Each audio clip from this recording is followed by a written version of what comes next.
Shalom, I want to give all praise and glory unto Yahweh, Bahashem, Yahushai, Bahashem, Ha-Rakah Kodash.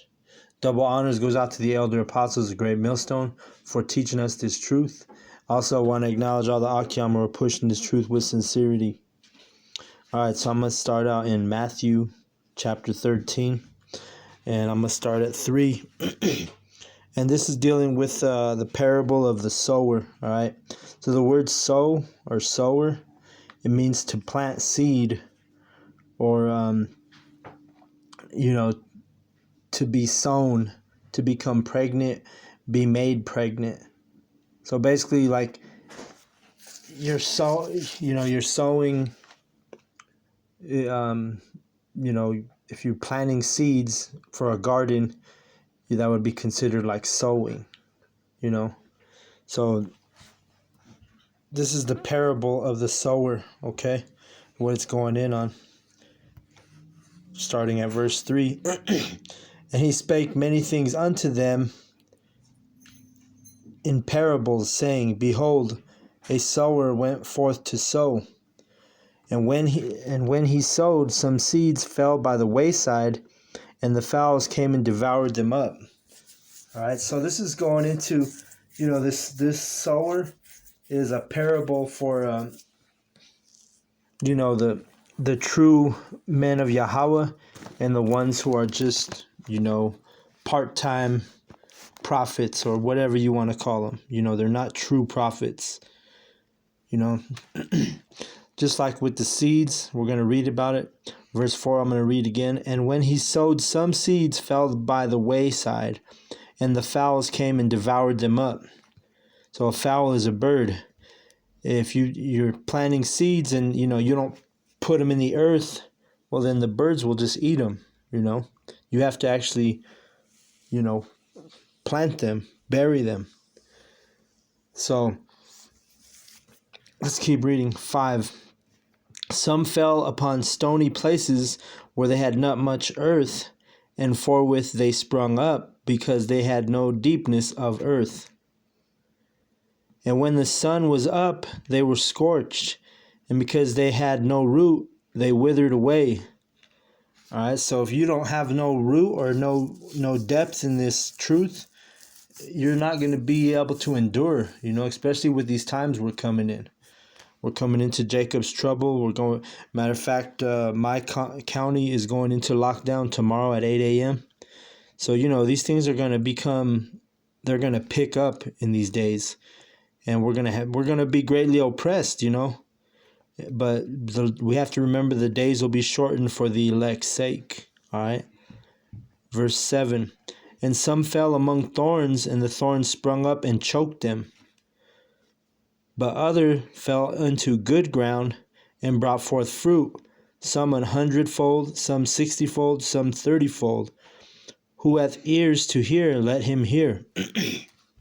So Yahushua is he's going to expound on this as we read on. But, the ones who fall into good ground, that's the parable for the prophets who are, they're going to baptize themselves with this truth, meaning submerge. The word baptize means to submerge. So we're going to read number 9. Who hath ears to hear, let him hear. And the disciples came and said, so he who hath ears to hear, let him hear. Not everybody's going to understand this truth. All right, people can read this and read this and read this and read this, and they still won't understand it. It's because Yahweh hasn't given them the understanding. So basically, that's what it is, Let me read 11. But and the disciples came and said unto him, Why speakest thou unto them in parables? He answered and said unto them, Because it is given unto you to know the mysteries of the kingdom of heaven, but to them it is not given. So there you go. Because it's given unto us, the men of the Lord, the prophets. Not everybody that we teach this truth is gonna believe it, We know that some people will mock it. We know that some people will, they're gonna listen to it, and then as soon as you're gone, they're gonna go back to their regular life, and they're not gonna think nothing of what you've given them, knowing that this is unknowingly, I should say, that they don't know how much importance this truth has to it, especially in the times we're coming into. Verse 12, for whosoever hath, to him shall be given, and he shall have no more abundance. He shall have more abundance, but whosoever hath not, from him shall he be taken away, even that he hath.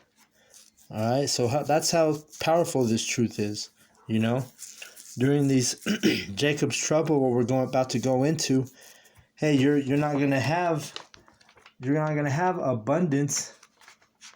Because why? Because you're gonna fold during these times.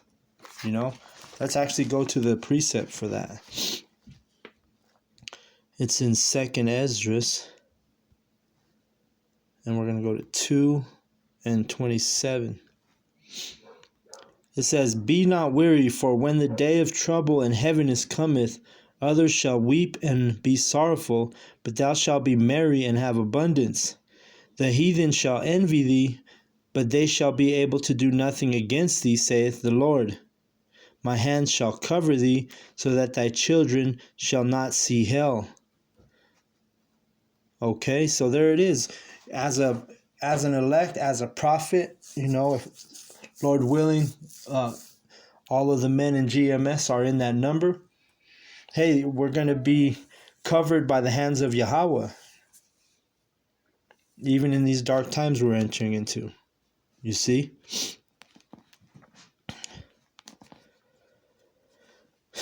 Verse 12. Well, let's go back to Matthew.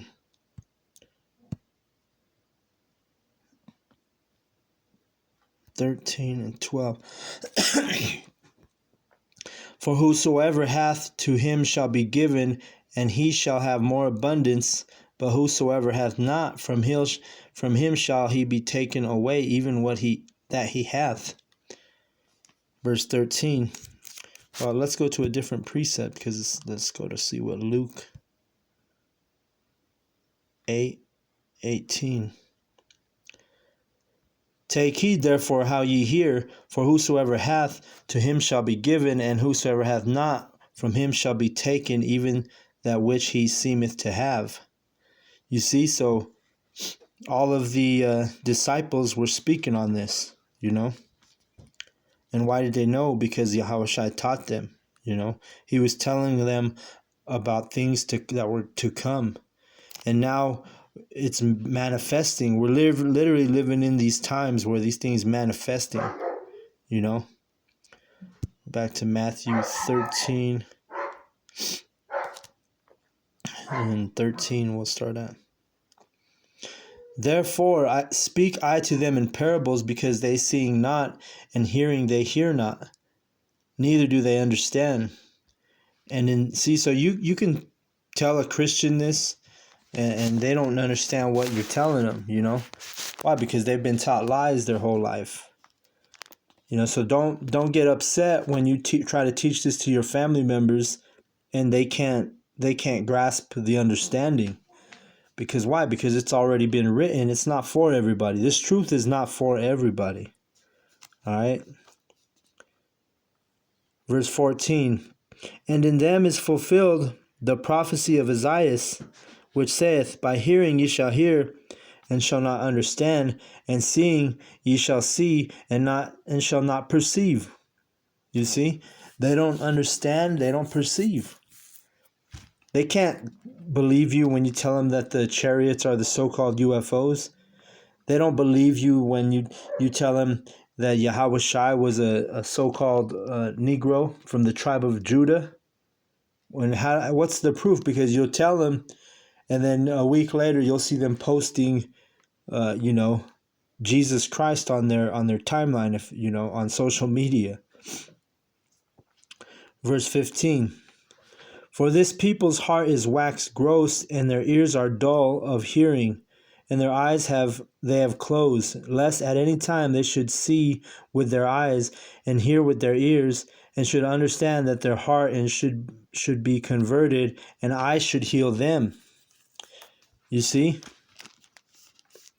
So no matter how many times you break this down for them, how many times you teach them, your knowledge, this true knowledge, they're gonna just turn back to the majority of them are gonna turn back to their old ways. They're gonna go listen to their Edomite pastor. And right now, it's a beautiful thing that Yahweh is shutting down America, because he's actually preventing them from going to their churches and their false doctrines. Verse 16. But blessed are your eyes, for they see, and your ears, for they hear. So the ones who do hear his truth and actually, take heed and hearken, well, they're going to be blessed. And how are they going to be blessed? They have a chance of salvation now when you believe this truth, For verily I say unto you, that many prophets and righteous men have desired to see those things which ye see, and have not seen them, and to hear those things which ye hear, and have not heard them. All right, so, hey, this truth that we have, they've had a zeal, and they've had a desire and a passion for the truth, but hey, they haven't received the truth. If they don't believe what we're bringing out, because there's only one truth, there's not a bunch of different truths. No, that don't even make sense.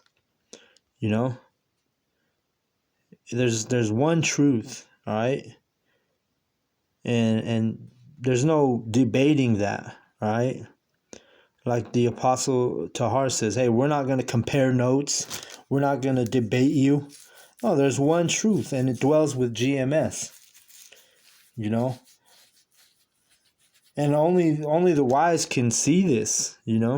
A fool will join a unity camp, which you're uniting with other Israelite camps, and you guys aren't even on the same page, but you just want to stick together for whatever reason. It don't even make sense. No, we're not down with unity camps. There's only one truth, and you either with the truth or you're not. Let's go to Hebrews 11 and 13. It says, these all died in faith, not having received the promises, but have seen them afar off, and were persuaded of them, and embraced them, and confessed that they were strangers and pilgrims on the earth. For they that such things declare plainly, they that seek a country. And truly, if they had been mindful of the country from whence they came out, they might have had opportunity to have returned. But now they desire a better country, that is, an heavenly. Wherefore Yahweh is not ashamed to be called their Yahweh, their power, for he hath prepared them a city. All right, so you got to have faith to understand this truth and believe this truth too, At some point, faith does kick in, But you know what? When you're in this truth, and I'm not by no means even close to being an elder. I'm only about 5 years old in this truth. But the things I've seen, the things I've done, especially when we're at camps, we've witnessed the chariots. Just last week we saw a chariot while we were at camp. It builds your faith. That's one of the things it's talking about. The things in verse 17. Let's go back to it.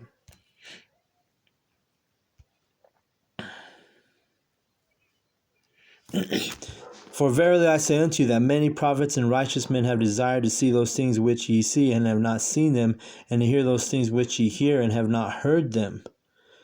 You see what I'm saying? We saw a chariot fly right over our camp the other day.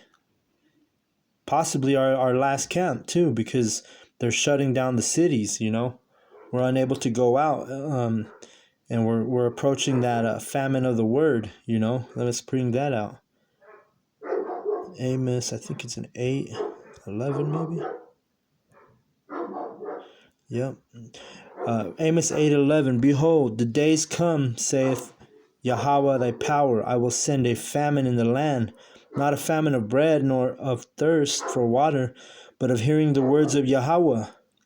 And they shall wander from sea to sea, and from north even to the west, and they shall run to and fro and seek the word of Yahweh, and shall not find it. All right, so that's what we're coming into right now. There's a famine of the word now. The prophets aren't going to be out on the street corners. I mean, every county in the city is being shut down. You know, there's a curfew. There's a lockdown. You know, soon YouTube is going to be cut off. Like the elders have been speaking on that for years. You know, this is a short grace period that you've had to opportunity to watch the brothers' videos, to watch the elders' videos, and it's all about to come to an end. And if you haven't woke up and gathered your oil early, well, what are you going to do, man? You know, the men in this truth who are diligent, hey, we've got the, foundation. We don't have all the wisdom of the elders or the knowledge of the elders, but we have foundation. When we were introduced to this truth, it became a burning fire on us, and like in 17, what I read, the point I wanted to make is, it says, "For verily I say unto you that many prophets and righteous men have desired to see the things which ye see and have not seen them, and hear those things which ye hear and have not heard them," meaning they don't understand this truth. And what did we see at camp the other day? We saw a so-called UFO fly right over us. And we know what the chariots are. We know it's a chariot. But there's prophets out there that have not had the pleasure of seeing a chariot. And even prophets out of these Israelite camps that have never seen that. And why? Because a lot of these camps they're not dealing with the true word. They're going off on a lot of stuff. But the truth does dwell. It came out of One West, and it dwells with the banner of GMS. Verse 18, "Hear ye therefore the parable of the sower. When anyone heareth the word of the kingdom and understandeth it not, then cometh the wicked one, and catcheth away that which was sown in his heart. This is which received seed by the wayside." All right, so let me read that again.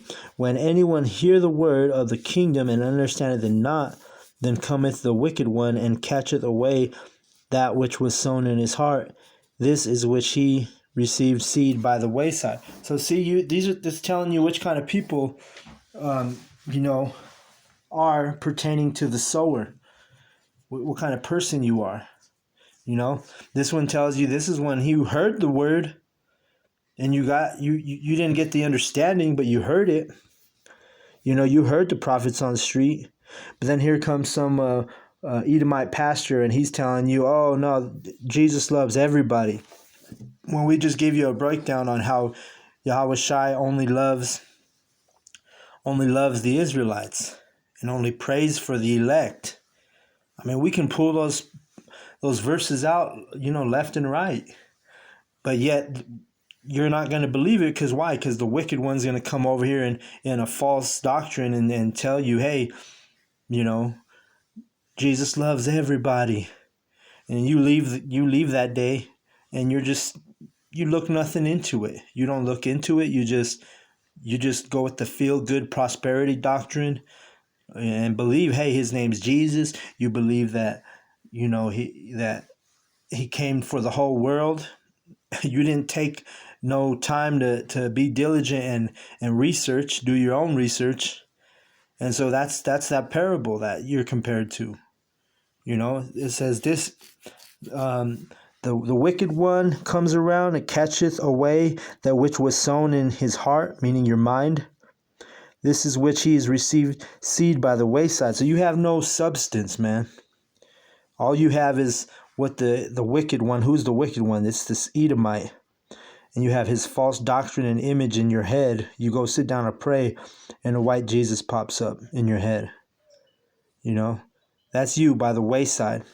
Verse 20, "But he hath received the seed into stony places. The same is he that heareth the word, and anon with joy receiveth it. Yet hath he not root in himself, but dureth for a while. For when tribulation or persecution ariseth because of the word, by and by he is offended. So this is a different. This is the one who sprinkled his seed on a stony place. Hey, you'll have time. You might endure for a while, but when the tribulation, the mark of the beast that's coming, when it comes, you're gonna say, "Oh, you know what? We got to take that microchip. We got to feed the family." You know, you've been watching some videos. You've been learning some truth, but then all of a sudden, oppression and persecution comes to you, and now all of a sudden you're ready to take the microchip. That's you. You're the one who's put on the sowed on stony places. It says right